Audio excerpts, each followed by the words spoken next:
সেদিন আমার বাড়িতে হয়েছিল চিকেন, আর বাইরে হচ্ছিল বৃষ্টি, আর মনটা কেমন যেন বিরিয়ানি বিরিয়ানি করছিল। তো ভাবলাম আমার বাড়িতে তো কিছুই নেই, না বিরিয়ানি মশলা না অন্য কিছু। তো ভাবলাম নিজের মতো করেই একটা জুগাড়ু বিরিয়ানি বাড়িতেই বানিয়ে ফেলি।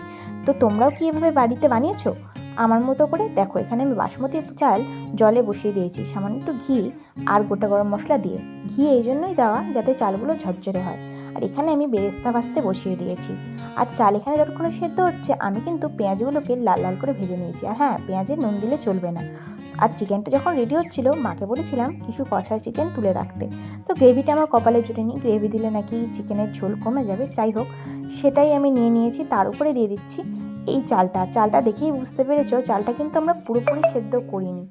চালটা 80% সেদ্ধ করা থাকবে আর ভাপে 20% সেদ্ধ হবে। আর এখানে নিয়েছি ঘি, লেয়ারিং করছি। আর এই দেখো, এই মা যে ঝোলটা করেছিল তার উপর থেকে আমি রোগান তুলে রেখেছিলাম, সেটাই ছড়িয়ে দিলাম। আর বেরেস্তাটা এবার ছড়িয়ে দিচ্ছি।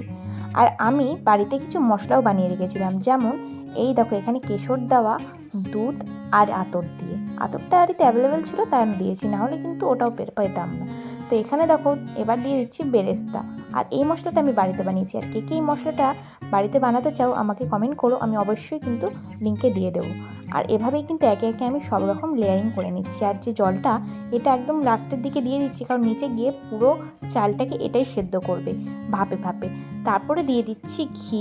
এবার আমার লেয়ারিং একে একে কমপ্লিট করায় লাস্টে যে স্পেশাল মশলাটা বানিয়েছিলাম বাড়িতেই, এটা কিন্তু বিরিয়ানির মশলাতেই কিছু কম না। আমি ট্রাই করে দেখলাম, ভীষণ ভালো হয়েছিল। তোমরা একবার ট্রাই করো। আর স্বাদ মতো নুন দিয়েছি, আর দিয়ে দিয়েছি বেরেস্তা।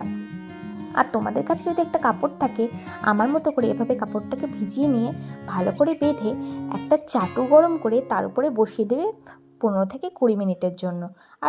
আর এই দেখো এইখানে কিন্তু ফ্লেমটা আমি মিডিয়াম রেখেছি। প্রথমে হাই, তারপর কিন্তু কিছুক্ষণের জন্য মিডিয়াম রাখতে হবে। আর বিরিয়ানিটা মাঝখানে আমি একটু ঝাঁকিয়েছিলাম জন্য এভাবে মিক্সড হয়েছে। দেখতে তোমার যেমনই হোক, খেতে কিন্তু ভীষণ ভালো হয়েছিল।